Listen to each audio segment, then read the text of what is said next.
은혜로운 예배를 위해 주일을 정돈하시고 복장을 갖추어 예배에 참석하시기 바랍니다. 거룩한 주일 마음을 모아 함께 예배하겠습니다. 다 함께 자리에서 일어나셔서 찬양하겠습니다.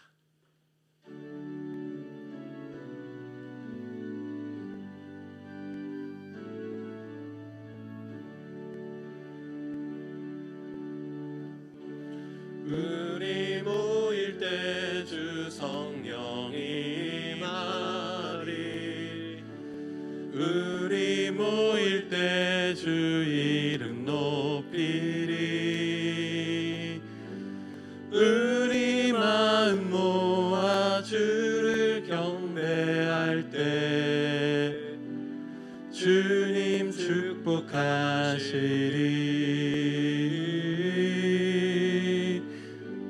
주님 축복하시리.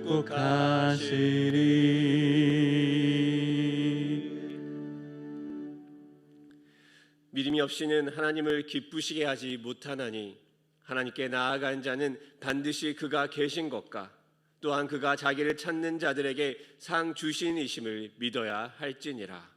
아멘.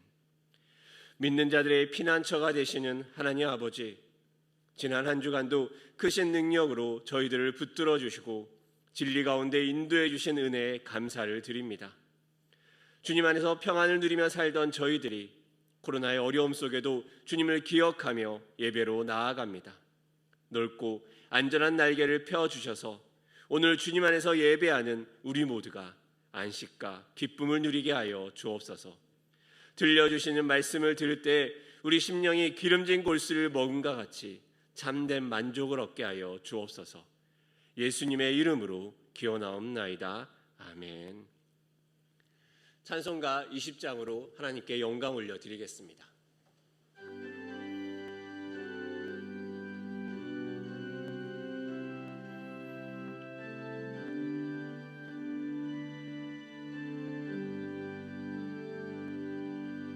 큰 영광 중에 계신 주 나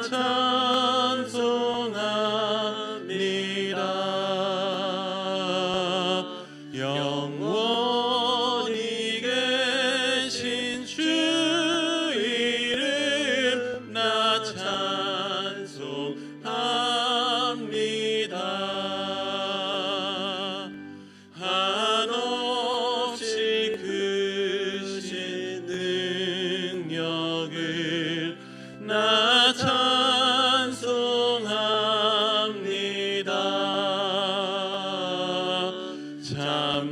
참되고 미쁜 그 언약 나 찬송합니다. 온 천지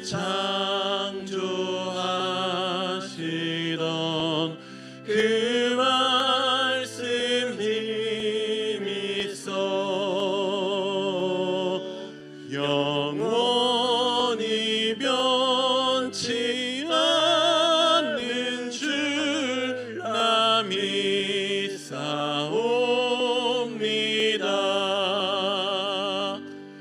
그 온유하신 주 음성 날 불러주시고 그 품에 품어주시니 나 찬송합니다.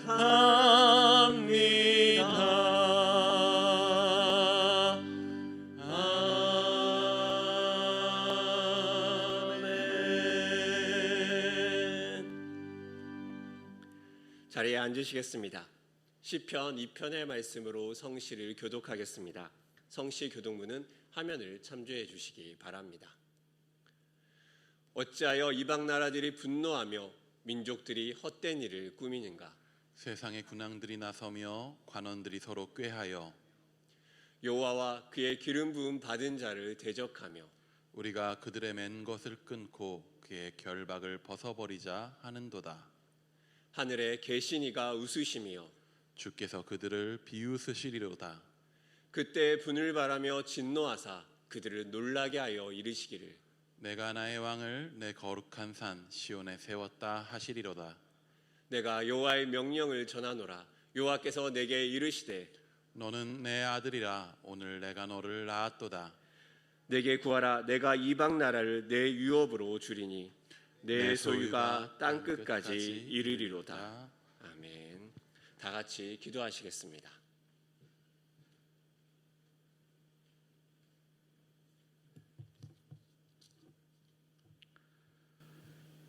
예수 십자가의 은혜로 우리를 구속하시고 하나님의 자녀로 평강 가운데 부활 소망으로 인도하시며 코로나의 어려움 속에서도 가정과 교회와 민족을 지켜주신 그 크신 하나님의 사랑과 은혜에 감사드리며 우리의 온 마음과 뜻과 정성을 다하여 경배해 드리오니 영광받아 주시옵소서. 하나님께서는 우리를 보배롭고 존귀하게 창조하셨는데 물질과 정욕과 명예의 유혹으로 하나님을 배반하고 완악함과 이기심으로 세상과 구별되이 살지 못했음을 회개합니다.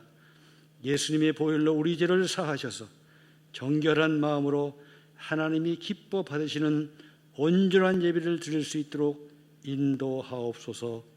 세상은 하나님을 대적하는 사탄의 거짓 무리들이 종교다원주의를 조장하고 기독교 탄압의 독소적 소황이 가득한 평등법과 차별금지법으로 교회와 믿는 자를 넘어뜨리고 가정을 파괴하고 사회와 민주국가의 존립을 위협하고 있습니다. 사랑의 주님, 우리의 믿음을 흔드는 이러한 험한 세상에서 승리하기 위해서 저희들의 가정과 교회가 말씀이 일상이 되고 기도를 쉬지 않게 하시고 겸손과 온유와 인내함으로 화평케 하는 자가 되어 지역사회의 복음 전파와 다음 세대의 육성에 더욱 힘써 하나님께 기쁨을 드리는 공동체 되도록 은혜를 더하여 주옵소서. 긍휼하신 하나님, 일산 중심 지체들을 코로나와 무더위로부터 지켜주시고 특별히 코로나로 인해 육체적, 재정적으로 힘들고 어려움에 처한 지체들에게 주님의 손을 펴사 위로하시고 새 힘을 허락하여 주시며 우리들의 회개의 길을 들으시고 코로나의 재앙을 속이 멈춰 주시기를 간절히 기도합니다.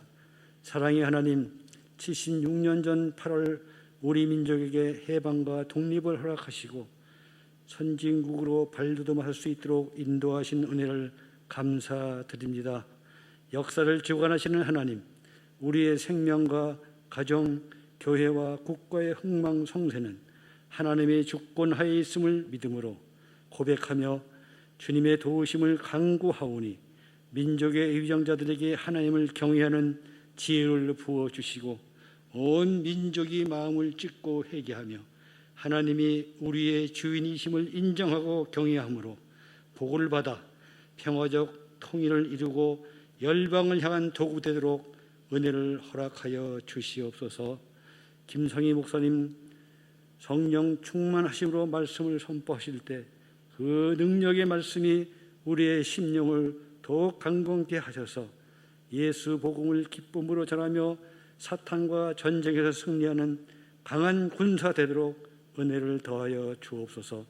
찬양대의 찬양을 기쁘게 받으시고 우리 모두에게 평강과 희락이 넘치는 예배되게 인도하여 주옵소서. 다시 오실 우리 구주 예수 그리스도의 존귀하신 이름으로 간절히 기도드립니다. 아멘.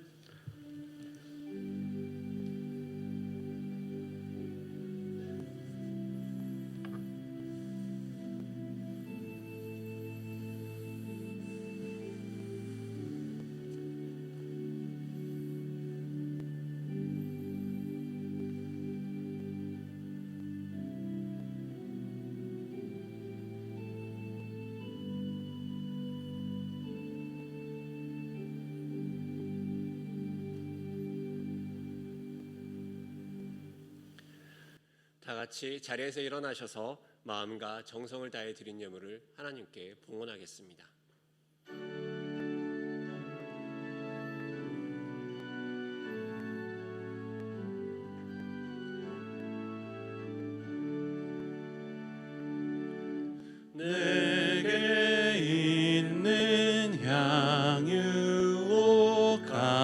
주께 가져와 그 발 위에 입 맞추고 깨뜨립니다. 나를 위해 험한 산길 오르신 그 발 걸음마다 크신 사랑 새겨놓았네. 내게 있는 향유옥합 주께 가져와 그 발 위에 입 맞추고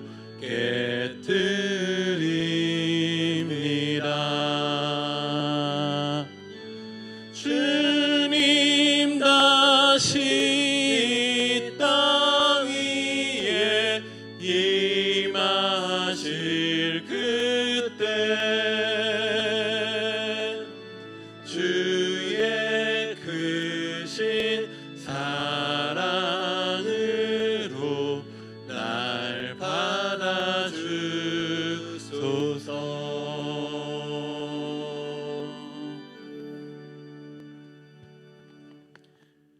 우리의 도움 되시며 능력 되시는 하나님 아버지, 무더운 여름의 날씨만큼 주님을 향한 우리의 사랑과 열정이 더욱더 불타오를 수 있도록 도와주시옵소서. 세상은 올림픽과 다른 세상의 즐거움으로 뜨거울지라도 우리는 하나님 한 분만을 소망함으로 게으르지 아니하고 성실함으로 날마다 주님을 예배하는 예배자 되도록 도와주옵소서. 그리하여 비록 코로나로 온라인으로 예배한다 할지라도 하나님의 영이 귀한 일산 충신의 성도님들 한 분 한 분 찾아가셔서 만지시고 은혜 베푸시는 것을 경험할 수 있도록 도와주옵소서. 그 귀한 은혜의 경험이 쌓이고 쌓여 오히려 이 비대면의 상황 가운데 더 깊은 하나님을 경험하는 영적인 회복과 재충전의 시간이 되도록 도와주옵소서. 날마다 주님이 우리의 도움이심을 기억하며 나아갑니다. 세상 즐거움을 내려놓고 주님만을 바라보며 나아갈 때 채우시는 주님을 경험하도록 도와주옵소서. 그 믿음으로 우리 소득의 11조를 드립니다. 주님 더욱 붙들어 주옵소서. 매일의 감사를 찾습니다. 주님이 감사의 이유가 되십니다. 주님으로 인해 감사가 더욱 차고 넘치도록 도와주시옵소서. 코로나의 어려운 가운데 선교와 다음 세대를 기억하며 예물을 드립니다. 세상은 어두우나 주님으로 인해 빛남을 믿음으로 선포하오니 주님 역사하여 주시옵소서. 또한 군에서 수고하며 고생하는 우리의 자녀들 기억하여 주옵소서. 병상에서 신음한 자들에게 찾아가 주옵소서. 또한 온라인으로 작은 화면을 바라보며 예배하는 모든 자에게 갑절의 은혜를 더하여 주옵소서. 이 모든 말씀 우리 감사의 제목 되시는 우리 주 예수 그리스도의 이름으로 기도합니다. 아멘. 자리에 앉으시겠습니다. 나눔의 시간입니다. 홈페이지 주보란에 들어가셔서 주보 사면을 참조해 주시고 PPT 화면을 참고해 주시기 바랍니다. 다음 주 주일 예배 설교는 샘물 호스피스 선교회 회장님이신 원주희 목사님이 해주십니다. 8월 월삭 기도회가 8월 2일 월요일 진행됩니다. 맥주 감사주일과 추수 감사주일 기간 동안 126 감사운동을 진행하고 있습니다. 하루 두 가정에게 감사 나눔을 하시고 6번 하나님께 감사의 고백을 하는 운동입니다. 코로나의 암울한 시기에 감사로 영적인 건강을 유지하시는 일산 충신의 성도님 되시기를 축복합니다. 8월의 추천도서는 김상숙 권사님의 말씀대로 기도해 보셨나요? 라는 책입니다. 지난 우리 교회 한밤에 기도해 오셔서 좋은 말씀 전해주셨던 권사님의 책입니다. 30년 동안 단 한 번의 부족함도 없이 외국인 노동자를 섬길 수 있던 그 비결로 성경에 근거한 기도를 말씀해 주십니다. 이 책을 통해서 말씀에 근거한 기도로 하나님의 응답을 누리는 일산 충신의 귀한 성도님 되시기를 축복합니다. 2021년 여름 온라인 성경 통독학교가 8월 2일 월요일부터 8월 7일 토요일까지 매일 아침 8시에 카카오톡에 영상이 발송될 예정입니다. 영상을 보시고 이사야서를 읽으며 더운 여름 말씀으로 충만해지는 일산 충신의 성도님 되시기를 권면합니다. 교학교 여론 사이에 사회적 거리두기 격상으로 인해 일정들이 변경되었습니다. 주보이면에 변경 일정을 확인하셔서 참여에 착오 없으시기 바랍니다. 오늘 하나님께서 우리에게 주시는 말씀은 이사야 52장 13절에서 53장 6절까지의 말씀입니다. 구약 1033면에 있습니다. 하나님의 말씀 봉독하도록 하겠습니다. 보라, 내 종이 형통하리니 받들어 높이 들려서 지극히 존귀하게 되리라. 전에는 그의 모양이 타인보다 상하였고 그의 모습이 사람들보다 상하였으므로 많은 사람이 그에 대해 놀랐거니와 그가 나라들을 놀라게 할 것이며 왕들은 그로 말미암아 그들의 입을 봉하리니 이는 그들이 아직 그들에게 전파되지 아니한 것을 볼 것이요 아직 듣지 못한 것을 깨달을 것임이라. 우리가 전한 것을 누가 믿었느냐? 여호와의 팔이 누구에게 나타났느냐? 그는 주 앞에서 자라나기를 연한 순 같고 마른 땅에서 나온 뿌리 같아서 고운 모양도 없고 풍채도 없은즉 우리가 보기에 흠모할 만한 아름다운 것이 없도다. 그는 멸시를 받아 사람들에게 버림받았으며 간고를 많이 겪었으며 질고를 아는 자라. 마치 사람들이 그에게서 얼굴을 가린 것 같이 멸시를 당하였고 우리도 그를 기이 여기지 아니하였도다. 그는 실로 우리의 질고를 지고 우리의 슬픔을 당하였거늘 우리는 생각하기를 그는 징벌을 받아 하나님께 맞으며 고난을 당한다 하였노라. 그가 찔림은 우리의 허물 때문이요 그가 상함은 우리의 죄악 때문이라. 그가 징계를 받음으로 우리는 평화를 누리고 그가 채찍에 맞음으로 우리는 나음을 받았도다.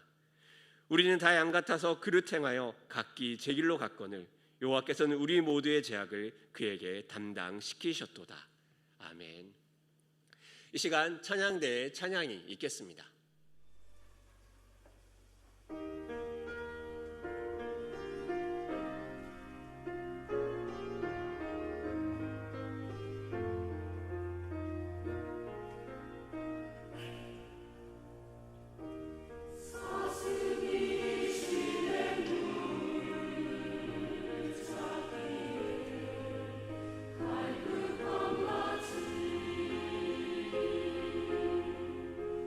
내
김성희 목사님께서 다른 전략이라는 제목으로 말씀 선포하실 때 많은 은혜 받으시기 바랍니다.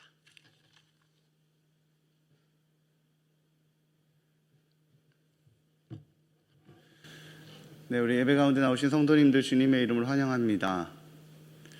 오늘 하나님께서 우리에게 주시는 말씀으로 하나님의 은혜와 위로와 또한 소망이 함께 있으시기를 주님의 이름으로 축복합니다. 기차 하드, 꿈 큰, 이 말 아십니까? 네, 아시는 분이 있으신 것 같아요. 최근에 이슈가 된 말입니다.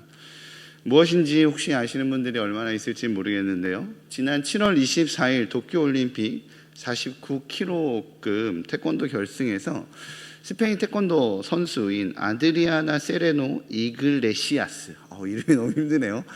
아드리아나 세레노 이글레시아스, 네, 아드리아나로 하겠습니다. 네, 그 여자 선수인데 그 선수가 찬 검은 띠에 쓰여져 있었던 한국어입니다. 원래 그녀가 쓰고 싶었던 표현은 Train hard, Dream big 이었어요. 열심히 훈련하고 크게 꿈꾸자라는 표현을 하고 싶었던 것 같습니다. 근데 한국어에 익숙하지 않았던 아드리아나 선수는 이 번역기를 통해서 한국어로 번역을 하고 그걸 띠에 새기고 올림픽에 출전한 거예요. 그런데 그 표현이 너무 오역이라 오히려 누리꾼들의 시선을 좀 사로잡았던 것입니다. 너무 귀엽지 않습니까? 그녀는 근본 올림픽에서 은메달을 땄고요. 그녀의 은메달은 스페인의 도쿄올림픽 첫 메달이 되었습니다. 날도 너무 덥고 4단계로 이제 집에만 좀 있어야 되는 요즘 같은 때에 말도 많고 탈도 많았던, 또 지금도 여전히 수많은 논란 속에 진행되고 있는 이 올림픽, 도쿄올림픽이지만 그래도 보는 즐거움이 좀 있는 것 같아요. 욕하면서 보기도 하고요, 분노하면서 보기도 하고요. 또 우리나라 선수들이 잘 해내는 걸 보면서 응원하는 마음, 또 즐거운 마음으로 보기도 하는 것 같습니다. 그죠? 절대 강자의 위험을 드러내고 있는 우리의 양궁, 네, 뿌듯합니다. 그죠? 그런 양궁도 보고 인기 종목인 축구, 야구, 이런 보는 재미가 있습니다. 극적인 승리를 이끌어낸 펜싱도 굉장히 또 주목을 받고 있죠. 평소에 인기 스포츠 종목은 아니지만 그래서 관심을 평소에 갖지 못했지만 이번 또 올림픽 되면 또 배드민턴, 탁구, 수영, 유도 등 다양한 또 스포츠를 보면서 응원하곤 합니다. 새로운 선수를 알아가는 즐거움이 있고요. 또 그 선수들의 스토리에 눈물 짓기도 하고 감동하기도 하죠. 올림픽을 보면서 드는 생각, 이제 기본적인 생각은 그래도 이겼으면 좋겠다는 마음입니다. 그래도 기왕이면 금메달을 땄으면 좋겠다라는 마음이죠. 그렇게 우리는 승리를 기원하고요, 승리를 응원합니다. 평소 이름도 모르던 한국 선수가 이제 영웅처럼 이렇게 등장해서 금메달을 따오고 나라를 빛내주고 우리나라의 올림픽 순위가 올라가고 이러면 왠지 모르게 기쁘고 자랑스러운 마음이 듭니다. 내가 이룬 것은 아니지만 이를 보는 것만으로도 기쁨이 있죠. 이건 당연한 현상입니다.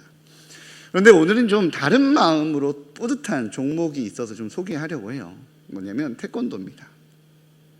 태권도는 올림픽에 있어서 우리나라의 효자 종목이라고, 한때는 우리나라가 금메달을 휩쓸었던 종목이었습니다. 그런데 이번 도쿄올림픽에서 종주국인 우리나라가 태권도에서 노금메달입니다. 금메달 하나도 못 딴 거예요. 그래서 처음에는 속상하기도 하고요, 부끄럽기도 했습니다. 어쩌다 이렇게 됐지? 라는 생각이 들었어요. 그런데 이러한 현상이 부끄러운 현상이 아니라 태권도가 세계화되었다라는 평가가 지배적입니다. 근본 올림픽에서 태권도에서 금메달을 획득한 나라는 총 7개 국가입니다. 태권도 금메달이 총 8개인데 7개 국가가 금메달을 나눠 가졌습니다. 메달의 범위를 조금 넓혀서 보면 총 32개의 메달을 21개 나라가 가져갔다고 합니다. 태권도가 세계 속에서 높은 수준으로 이미 자리 잡았다라는 증거가 되겠죠. 현재 세계 태권도 연맹인 WT라고 하는데 이 WT에 가입된 국가의 수는 210개국이에요. 세계 2위거든요. 국제 축구 연맹 FIFA가 1위입니다. FIFA 다음이에요. FIFA에 가입된 나라가 211개국이에요. 근데 WT인 세계 태권도 연맹에 가입된 나라가 210개입니다. 한 국가밖에 차이가 나지 않는 거죠. 그리고 이번 도쿄올림픽에는 61개국이 참가했습니다. 굉장히 자랑스럽지 않습니까? 이렇게 태권도가 세계화된 이유는 진입 장벽이 낮기 때문이라고 합니다. 다른 스포츠와는 다르게 특별히 뭐 장비가 필요 없어요. 뭐 수영 같은 경우는 수영장이 있어야 되고 뭐 이런 필요한 것들이 있는데 태권도는 경제 수준에 관계없이 어느 나라든 배울 수 있다라는 장점이 있습니다. 또한 2015년부터 세계 태권도 연맹이 요르단, 터키, 르완다, 난민촌 등 태권도를 굉장히 열심히 보급하고 있는 것도 태권도 세계화의 같은 연장선에 있습니다. 미국 뉴욕타임즈에서는 이렇게 평가를 했어요. 태권도는 모든 올림픽 종목 중에 가장 관대하다. 기존의 국제 스포츠계에서 소외되었던 국가들이 시상대에 오를 수 있는 희망을 줬다라고 평가했습니다. 올림픽 정신에 걸맞는 스포츠라고 치켜 세우는 거예요. 실제 태권도는 코트디부아르, 요르단, 아프가니스탄 등 올림픽 메달을 획득한 적이 전혀 없는 나라들에게 최초의 메달을 획득하게 하는 기회를 주었습니다. 근본 올림픽을 보면서 태권도에 대한 평가, 근본 올림픽에서의 태권도의 평가를 보면서 어릴 때 자주 듣던 말이 생각이 났어요. 지는 것이 이기는 것이다. 요즘에 그런 말 듣기 참 어렵습니다. 지는 것은 양보하는 것이고 선한 것이고 따뜻한 것이라고 가르침을 받았던 저의 어렸을 적의 배움과는 다르게 어느 순간 지는 것은 약한 것이고 실패자가 되는 거가 되어버린 시대가 된 것 같습니다. 그래서 이렇게 멋지게 지는 것을 통해 오늘 태권도가 세계화의 현상이라는 선함을 이끌어내었던 것처럼 그런 영역의 교육을 좀 잃어버리진 않았나라는 생각이 들게 됩니다.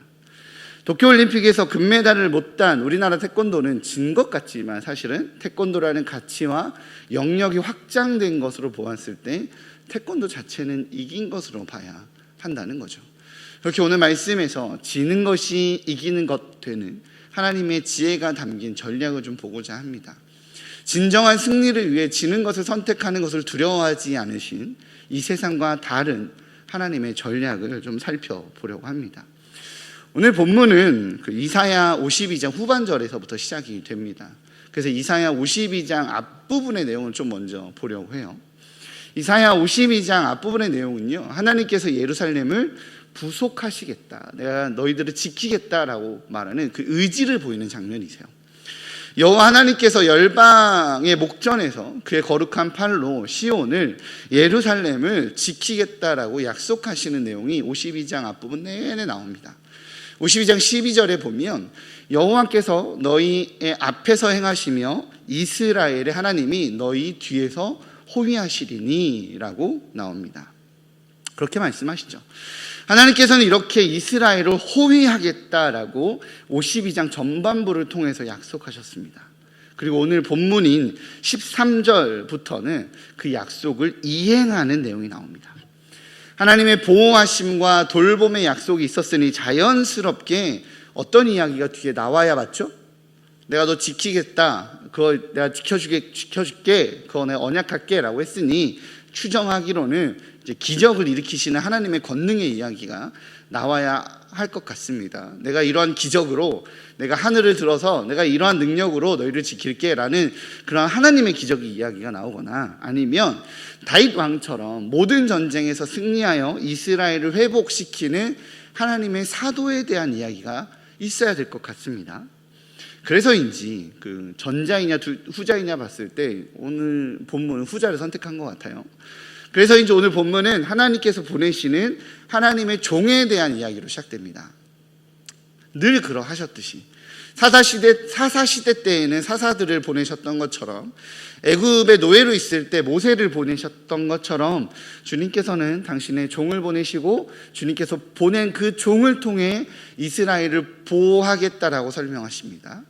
여호와 하나님은 주께서 보낼 그 종에 대해서 그렇게 소개하면서 13절을 시작합니다. 13절 함께 보도록 할까요? 13절. 보라, 내 종이 형통하리니 받들어 높이 들려서 지극히 존귀한 자가 되리라. 아멘. 매우 놀라운 예언이에요. 당연히 기대할 만한 예언이지만 사실은 당연함을 넘어서 매우 놀랄 만한 예언입니다. 왜냐하면 오늘 본문에서 하나님이 자신의 종에 대해서 소개하면서 높이 들려서라고 표현하거든요. 이 말은 높아지다라는 룸이라는 히브리어와 들리다라는 뜻을 가진 나사라는 히브리어의 결합된 표현입니다. 이렇게 룸과 나사가 결합되어서 사용된 경우는 이사야에서 총 4번 나와요. 그 외 구약 성경에서는 나타나지 않고요. 그런데 오늘 본문, 이 종이 높이 들린다라고 말하는 오늘 본문을 제외하고 이 이사야에서 나오는 3번의 표현에서 이 두 단어의 결합은 모두 하나님을 수식합니다. 하나님을 수식할 때만 하는 표현이에요. 높이 들리다라는 말은 하나님을 수식할 때만 사용하는 그 수식어인데, 오늘 본문에서 여호와 하나님께서는 당신의 종을 소개할 때에 이 표현을 사용하십니다. 하나님의 자리까지 높임을 받을 것이라고 일컫는 그 종을 내가 보내겠다라는 거죠. 굉장히 놀랄만한 소식 아닙니까? 굉장히 놀랄만한 예언 아니겠어요? 그 종은 누구죠? 우리 모두 사실 알고 있습니다. 예수 그리스도죠. 그렇기에 빌립보서 2장에서 바울은 이에 대한 선언을 합니다. 그는 근본 하나님의 본체시나 하나님과 동등됨을 취할 것으로 여기지 아니하시고 오히려 자기를 비워 종의 형체를 가지사 사람들과 같이 되셨고 라고 말입니다. 하나님의 본체이신 분께서 종의 형체를 가지고 이 땅에 오셨습니다. 그러니 당연히 하나님의 자리까지 높이 들림을 받으십니다. 하나님은 오늘 이스라엘의 구원을 약속하시면서 그 약속을 이행하는 자로 하나님 자신과 같은 그 동일한 본체인 존재를 보내겠다라고 약속하는 거예요. 이 얼마나 감사하고 놀라운 사건이에요, 그죠? 엘리야처럼, 모세처럼, 사사시대의 사사들처럼 하나님의 능력을 드러내는 종만 보내셔도 충분히 감사할 것 같아요. 그렇게 구원을 이루는 일들을 늘 해오셨으니 그렇게 다시 행하셔도 됩니다. 왜죠? 이스라엘은 하나님이 그렇게 결정하셔서 당신의 종을 보내시면, 그렇게 당신의 종을 보내서 내가 구원하겠다라고 결정하시면 반드시 구원을 이뤄내셨거든요. 항상. 그냥 그렇게 하시면 됩니다. 이스라엘은 하나님께서 보내는 사도를 통한 구원받음의 역사를 오랜 시간 동안 경험해 왔기에 그 정도만 약속하셔도 우리 하나님을 의심할 여지가 없어요.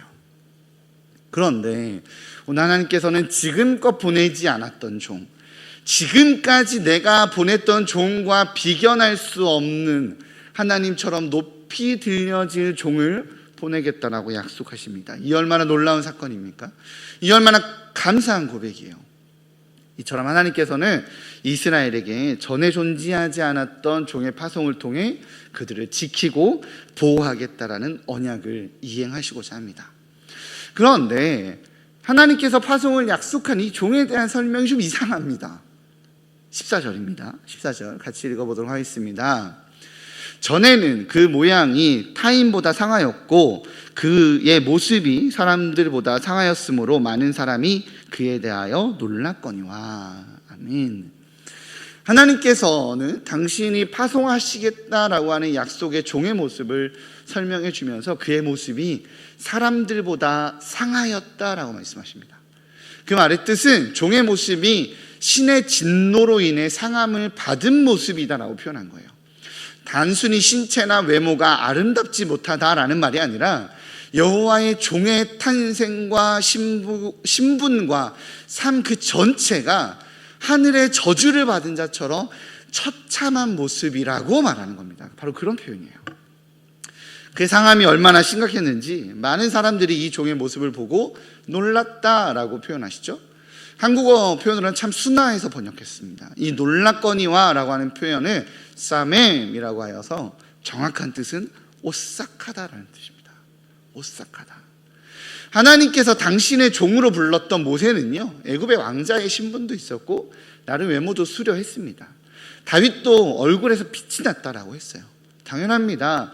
여호와 하나님의 종으로 사람들에게 주의 말씀을 전하고 주의 말씀으로 사람들을 이끌어 이스라엘의 구원을 성취해내려면 사람들이 따르고 싶은 무언가가 있어야 하지 않겠습니까? 오늘은 외모라고 표현했는데 준수하고 수려하게 생기지는 않았더라도 최소한 호감 가는 인상은 되어야 되지 않겠어요? 아니, 그 사람에게 하나님의 은혜가 있는 사람이다라는 기대감 정도는 있어야 가능하지 않겠습니까? 그런데 오늘 성경은 그를 보면 오싹해서 놀란다라고 말합니다. 그의 삶이, 그의 신분이, 그의 탄생이 너무 초라하고 너무 안타깝고 너무 상해서 오싹하다라고 표현해요. 그렇게 사람들의 눈에는 하나님께 저주받은 자처럼 보였습니다. 신의 진노 아래 놓인 자처럼 보였던 거예요. 그런데 하나님께서는 이 처절함과 상함으로 인해 오싹한 하나님의 종이 가질 미래적 영광은요, 그 과거의 수욕과 대조된다고 설명하시죠. 많은 사람들에 의해 하나님께 저주받은 자로 여겨졌던 종이 이제 많은 사람들에 의해 인정받습니다. 많은 나라들에 의해 인정받습니다. 다시 말할게요. 많은 사람들에 의해 저주받았던 자로 여겨졌던 종이 이제 많은 나라들에 의해 인정받습니다. 하나님께서는 많은 사람들이 종의 상함에 놀랐다며 종의 들림은 많은 나라들을 또한 놀라게 하실 것이라고 예언하시죠. 15절입니다. 같이 읽어보도록 하겠습니다. 그가 나라들을 놀라게 할 것이며 왕들은 그로 말미암아 그들의 입을 봉하리니 이는 그들이 아직 그들에게 전파되지 아니한 것을 볼 것이요 아직 듣지 못한 것을 깨달을 것임이라. 아멘. 이렇게 14절에서 부정적인 의미로 놀랐던 많은 사람들과는 다르게 15절에서는 전혀 다른 의미로 놀라는 많은 나라들을 보게 됩니다. 종의 굴욕이 불러온 놀라움은 종의 높아짐이 불러온 놀라움에 비교되어 더욱 강조되죠. 나라들은 미약한 시작에 놀랐다면 위대한 결말에 더욱 놀라게 됩니다. 그들은 전에 한 번도 듣지 못한 결과에 직면하게 됩니다. 아직 전파되지 않은 것을 보게 되고요, 아직 들어보지 못한 것을 깨닫게 됩니다. 어떻게 비천한 지위에 있었던 사람이 하나님의 보좌에 앉을 수 있을지에 대해서 말이죠. 구원자가 모든 것을 상실하여 모든 것을 정복할 것이라는 진리에 직면하게 됩니다. 열방의 왕들은 그들의 역사 속에서, 그들의 삶 속에서 들어본 적이 없는 이런 놀라운 진리를 깨닫게 된다라고 말하는 거예요. 그렇게 그들의 입술은 놀라움에 봉하여지게 된다라고 하나님은 말씀하십니다. 자, 이제 여호와 하나님께서 자신이 보낼 종에 대한 소개에서, 하나님의 소개에서 여호와 하나님의 종을 경험한 이들의 고백으로 바뀝니다. 53장에선 내 종이라고 표현되었던 주어는요, 이제 53장을 넘어가면서 우리가 라고 바뀌어요. 53장 1절입니다. 53장 1절 시작. 우리가 전한 것을 누가 믿었느냐? 여호와의 팔이 누구에게 나타났느냐? 아멘. 본문에서 나오는 우리는요, 1차적으로는 보호의 약속을 받은 이스라엘입니다. 그들은요, 개선의 행진을 이끌 잘 차려입은 군악대장을 기대하고 있었습니다. 늘 그랬으니까요. 피상적인 화려함은 있기를 바랬습니다. 패자가 다른 패자를 구할 수 없다라는 당연한 논리를 그들은 당연히 가지고 있었어요. 그렇기에 그들은 하나님의 예언처럼 하나님의 종이 가지고 있는 그 외적인 모습 때문에 그를 알아보지 못한다라고 고백합니다. 종의 모습은 초라한 몰골에 흠모할 만한 구석이 없었던 이였어요. 그의 모양과 풍채와 외모는 생명의 하나님께서 함께 하시는 사람의 모습이 아니었습니다. 성경에서 풍채라는 표현인 하다르는 왕의 영광을 표현할 때 사용되는 단어입니다. 여호와의 종에게 왕의 영광이 드러날 만한 것은 없었다라고 말하는 거예요. 발견되지 않았습니다. 그래서 그들은 그를 외면했습니다. 우리라고 말하는 존재들은 말합니다. 종은 초라한 외모로 인해 사람들의 거절, 그 외모 때문에만 거절받은 것이 아니라 고통과 질병에도 시달리는 존재였다라고 말합니다. 그래서 외면했다라고 말해요. 53장 3절입니다. 그는 멸시를 받아 사람들에게 버림받았으며 강고를 많이 겪었으며 질고를 아는 자라 마치 사람들이 그에게서 얼굴을 가리는 것 같이 멸시를 당하였고 우리도 그를 귀히 여기지 아니하였도다. 여호와의 종은 하나님께 버림받은 자의 표지를 몸에 지니고 사는 자였습니다. 질고를 몸에 지니고 있었고 그가 가진 질고로 인해 사람들에게 멸시를 당하는 자였습니다. 누가 봐도 하나님의 저주 아래 놓인 것으로 보이는 존재였기에 그가 하나님의 구원을 선포하는 것은 동의할 수 없었습니다. 그렇기에 그를 향한 무시와 멸시는 당연했습니다. 그러니 본문에서 나오는 우리라고 하는 존재들은 이렇게 고백하죠. 그를 귀히 여기지 아니하였도다. 하나님의 저주 아래 놓인 듯해 보이기에 그를 향한 무시와 멸시는 당연했습니다. 그런데 오늘 성경은 그 모든 것이 모두 우리를 위한 것이었습니다. 그렇다라고 말하죠. 이 모든 비극적인 상황이 오해가 아니고 거짓이 아닌 사실이기에 멸시 그 자체가 당연하다라고 여겨지는 그 모든 것이 우리를 위한 것이었음을 고백합니다. 4절 5절 같이 읽겠습니다. 함께 시작. 그는 실로 우리의 질고를 지고 우리의 슬픔을 당하였거늘 우리는 생각하기를 그는 징벌을 받아 하나님께 맞으며 고난을 당한다 하였노라. 그가 찔림은 우리의 허물 때문이요 그가 상함은 우리의 죄악 때문이라. 그가 징계를 받음으로 우리는 평화를 누리고 그가 채찍에 맞음으로 우리는 나음을 받았도다. 아멘. 본문은 우리로 하여금 종을 하찮게 생각하게 만든 그 연약함과 질병이 사실 우리의 연약함과 질병임을 고백합니다. 우리로 하여금 그를 멸시해도 된다라고 생각하게 만들었던 모든 것들이 사실은 우리가 그를 높여야 하는 이유가 된다라고 말합니다. 왜냐하면 그는 우리 때문에 그것들을 견뎌내고 있었기 때문입니다. 고대 근동의 관점으로 어떤 사람이 고난을 당하는 것은 그가 고난을 당할 어떤 일을 했기 때문이라고 인식했습니다. 어떤 사람이 맞고 있으면 그가 죄인이기 때문에 맞고 있다라고 생각을 했어요.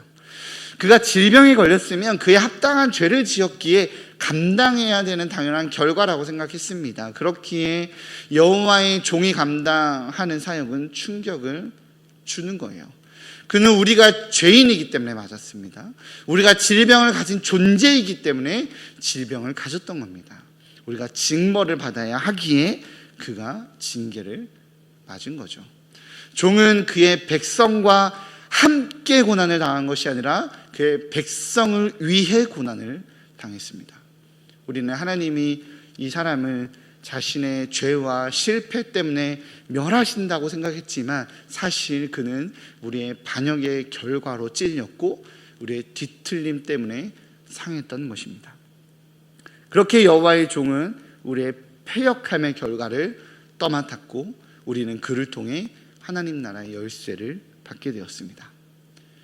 다시 처음으로 돌아가서 주님께서는 그렇게 버림받은 것처럼 보이는 그 종을 통해 이스라엘을 보호하시겠다라고 약속하셨습니다. 그렇게 언약하셨어요.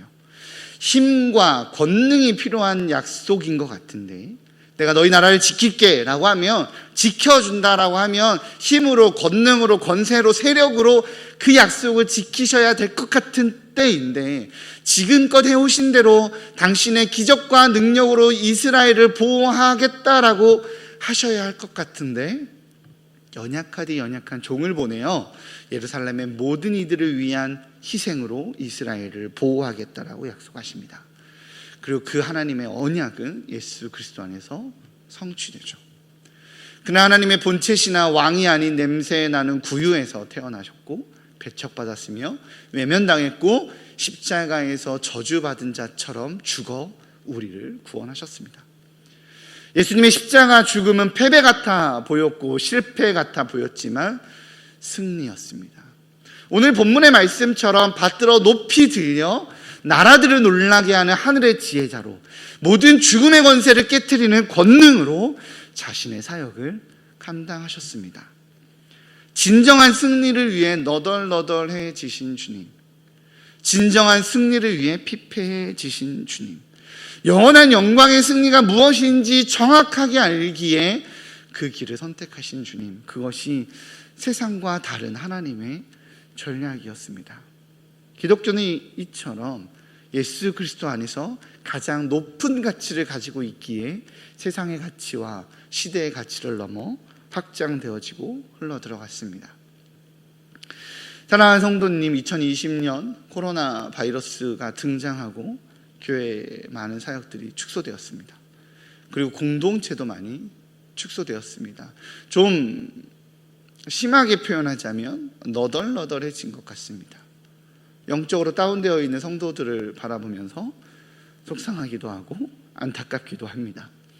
온라인 예배라고 하나 함께 모여 공동체성을 누리고 주의 말씀 가운데 함께 들어가고 함께 목소리를 높여 주님을 찬양하는 기쁨과 영광의 영역에 있지 못하니 이젠 성도님들도 지쳐가는 것이 참 많이 보입니다.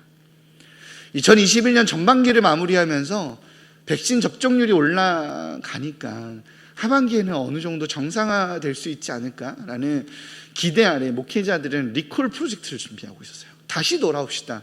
하나님의 다시 부르심에 대한 다시 교회로 모이고 다시 예배로 모이고 다시 함께 공동체로 회복시켜 건강하고 강건한 공동체를 꿈꿨습니다.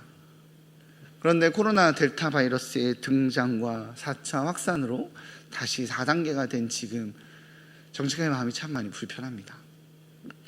성도님들의 이야기를 들으니까요, 어느 분은 믿지 않는 자녀가 주일에 집에서 온라인 예배를 하면 시끄럽다고 하도 구박을 해서 차에 가서 두 부부가 핸드폰으로 가지고 예배를 하신대요. 또 어떤 분은 어떻게 할지 몰라서 주일마다 전화하세요. 매주 똑같은 질문 하시는데 어떻게 핸드폰으로 예배 참여하냐고 그렇게 연락 오시는 분들도 허다합니다. 휴가철 영향일까요? 온라인 예배 조회수가 떨어지는 것을 보면 저는 거의 매일 체크하거든요. 많은 분들이 보시나, 많은 분들이 참여하시나. 어쩔 수 없는 직업병인지 자꾸 보게 됩니다. 안 보려고 하는데 온라인 예배 조회수가 떨어지는 것을 보면 참 많은 생각을 하게 되는 그런 시기입니다. 그렇게 많이 걱정되고 정직하게 우려됩니다. 그러나 사랑하는 성도님들, 그렇게 지치고 힘드시겠지만 패배감이나 상실감에 젖어 있지 않으시기 바랍니다. 우리의 멈춤은요, 두려움이 아닌 헌신이었음을 잊지 않으시기 바랍니다.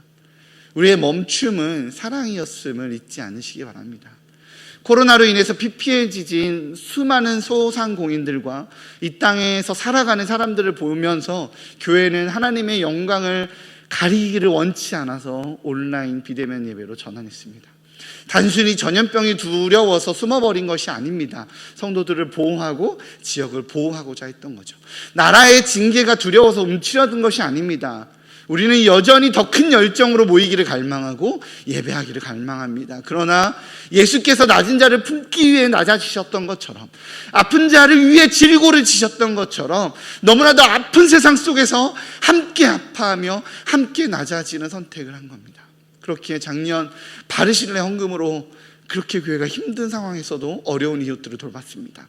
그렇게 교회가 힘든 상황에서도 더욱 어려운 선교지에 도움을 주기 위해 몸부림쳤습니다. 누구도 건드릴 수 없는 강건한 공동체로 세상 가운데 우뚝 서 있는 모습 좋습니다. 저도 그렇게 기대합니다.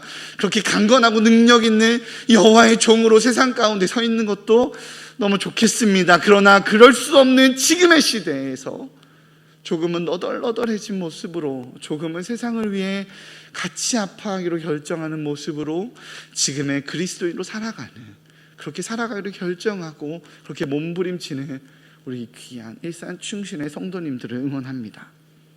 풍성한 호수에서 마음껏 물을 마시던 사슴이 아니라 빗물의 고인 웅덩이의 물을 먹듯이 나를 온전히 만족시키지 못하는 온라인 예배가 그럴 수 있어요. 그러나 그럼에도 불구하고 궁덩이에 물이라도 먹어야 내가 살겠다라는 영적인 갈급함을 해소하며 버텨가고 있는 성도님들, 그 성도님들의 몸부림과 애씀, 그리스도인으로 살아내겠다라고 말하는 그 간절함을 우리 주님께서 사용하시어 이 땅이 이전에도 보지 못했던 놀라운 일들을 해내시리라 신뢰합니다.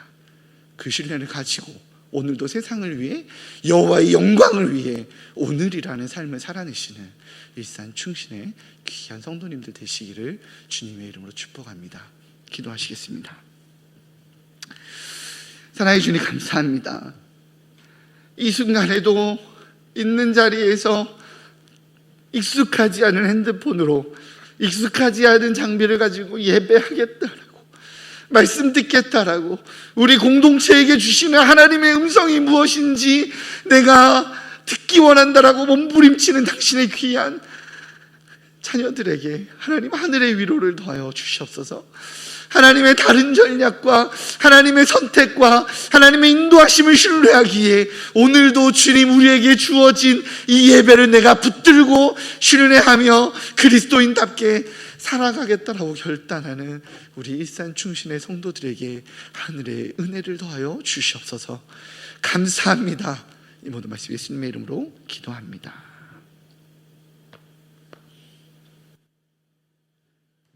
다 함께 자리에서 일어나셔서 찬송가 455장 함께 찬양하겠습니다.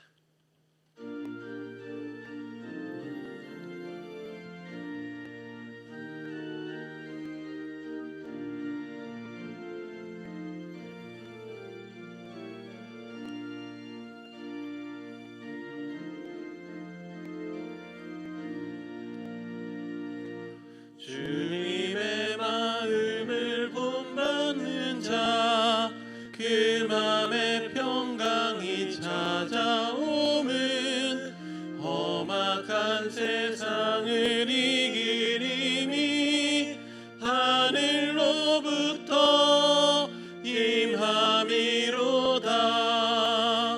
주님의 마음 본받아 살면서 그 거룩하심 나도 이루리. 주 모습 내 눈에 안 보이며 그 음성 내 귀에 안 들려도 내 영혼 날마다 주를 만나 신령한 말씀 늘 배우도다. 주님의 마음 본받아 살면서 그 거룩하심 나도 이루리. 가는 길 거칠고 험하여도 내 맘에 불평이 없어짐은 십자가 고난을 이겨내신 주님의 마음 본받음이라. 주님의 마음 본받아 살면서 그 거룩하심 나도 이루리. 주 예수 세상에 다시 오실 그날엔 무성도 변화하여 주님의 빛나는 그 형상을 다 함께 보며 주 찬양하리. 주님의 마음 본받아 살면서 그 거룩하심 나도 이루리.